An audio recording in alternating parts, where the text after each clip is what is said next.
And we're starting with the West African paper in Nigeria. We're looking at the Punch this morning, a Wednesday with a Punch.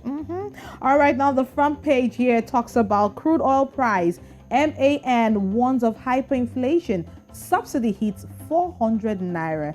Diesel, it says, is 625 naira per liter. Aviation fuel hits 580 naira per liter.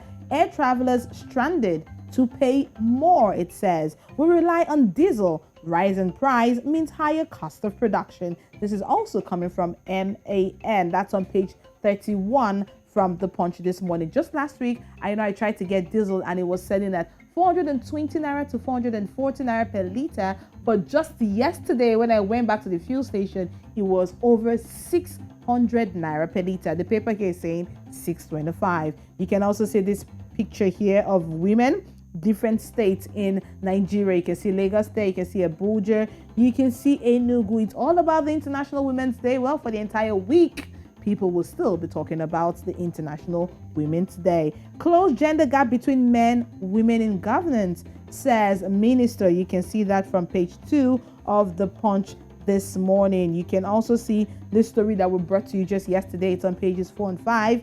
Bamishe Sanwo-Olu slams critics. BRT suspends operations. Family demands justice. That's what it's saying right here from the Punch this morning. Also on page 7, the last story we'll be taking this morning from the Punch. Tinubu proposes meeting with APC reps caucus on presidential bid. Tinubu proposes meeting with APC reps caucus on presidential bid. Well, that's it from page 7 of the Punch. All right, leaving West Africa, let's go straight to Southern Africa this morning, and we are talking about Newsday from Zimbabwe. Now, that big headlines there again, Zek Des Chamisa. Now, I like the back and forth battle that's ongoing between the Zimbabwe Electoral Commission and Chamisa. That's the man who is actually at the forefront for CCC. Now, he is not holding back. Nothing is going to hold him back from speaking. And yesterday, we also talked about the seemingly problem that Zek seems to be facing. And many people are starting to raise eyebrows that probably Chamisa could be right. But Zek Des Chamisa, it's like saying, hey, if you think we're really not good enough, then we are waiting for you. Well, the Zimbabwe Electoral Commission, by the way, yesterday hit back at the Opposition Citizens Coalition for Change leader, that's Nelson Chamisa, saying its officials would not lose sleep over empty threats meant to discredit the electoral inauguration body. So Zek spokesman Joyce Kazimbe told Newsday that Zek had endured worse threats than the one that they are facing now, the allegations made by Chamisa. Remember, Chamisa said that they are already making plans to ensure that they rig the election. Quite a strong statement made by Chamisa, and Zek are leaving no stone unturned, and they are making sure that they reply. That's what they've done at the front page. Read inside, get all the stories, and I'm sure that you will definitely understand. Now, surge in COVID-19 admissions worries government.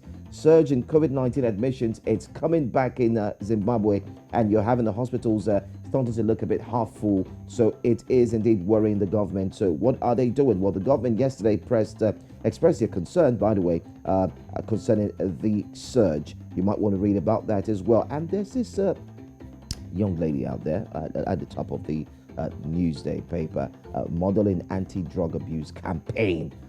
I don't know when you talk about anti-drug campaign and then you're all dressed up like that, but it's fine. That's all I'm taking. Alrighty. Okay, from Newsday, there you have it from Zimbabwe. Let's head on to the Daily Monitor in Uganda, and it's all about the Chief of Land Forces himself.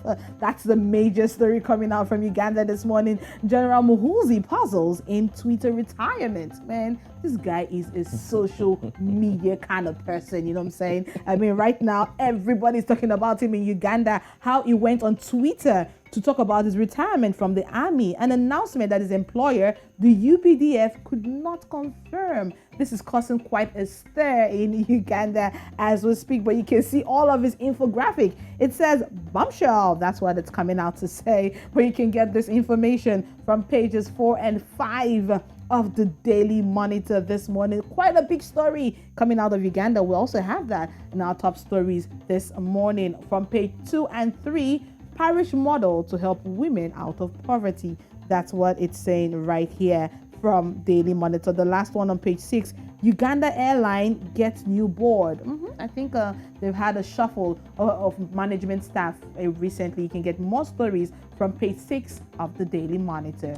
All right, let's wrap things up with a Daily Trust in Nigeria as we head back to the West. And this one has got right there the front page, how bandits ambushed, killed 63 vigilantes in Kebbi. Informants leaked plan to repel bandits attack. Buhari urges proactive action. So informants leaked plan to repel bandits attack. Now, how bandits ambushed, killed 63 vigilantes in Kebbi. Very sad story. Unfortunately, this didn't go well, and many people are still trying to wrap their heads around how this happened. But the clear indication there when you read it inside of the Daily Trust says informants were actually at the forefront leaking the plans to these bandits. Let's take a look at the front page there. The pictures you could see. Governor's wives storm National Assembly, protest rejection of pro-women bills. I guess that's more reason why the National Assembly had needed to have a rethink and a review of having thrown the women bills out initially. Many injured, shops burned as Yoruba, Hausa clash in Ogun State. Once again, it's happening over there, and that's what you would find if you read the Daily Trust this morning. Reverend son drills borehole at Kaduna Mosque. I wonder what the headline seems to do there. Probably to engage and ensure that you could also elicit people to move to, unity and so on. That's fine. Airlines groan as aviation fuel exceeds 600 naira per litre. We talked about this last week. People are paying 50,000 naira from Lagos to Abuja. You start paying 100,000 naira. Single trip. Yeah, single trip. Just a single trip. So, back and forth 100. That means if it's going to 600, you might be paying 70,000. But hey, that's all we have for you on the front pages of the papers this morning on a very, very bright Wednesday morning on this side of Africa, particularly West Africa, Nigeria.